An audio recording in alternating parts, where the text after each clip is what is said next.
হাত জোৰ কৰি ভৰিত ধৰি সকলো ৰাইজ আৰু সকলো দল সংগঠনৰ নেতা কৰ্মীৰ ওচৰত ক্ষমা খুজিছো, যেহেতু মই বহুত ডাঙৰ ভুল কৰিছো।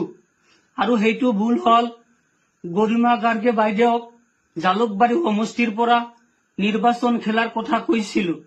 ইনশাল্লাহ আপোনালোকে মোক ক্ষমা কৰি দিয়ক।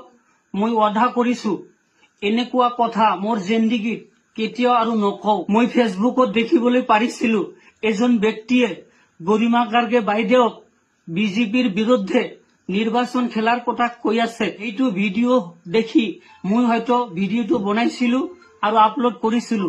এইটো মই বহুত ডাঙৰ ভুল কৰিছো। হাত জোৰ কৰি ভৰিত ধৰি মই ক্ষমা খুজিছো, আপোনালোকে মোক ক্ষমা কৰি দিব। সকলো ৰাইজে যাতে ভিডিঅ'টো চাব পাৰে আৰু মোক ক্ষমা কৰি দিয়াৰ সুযোগ পায়, অনুৰোধ কৰিছো ভিডিঅ'টো শ্বেয়াৰ কৰি দিব।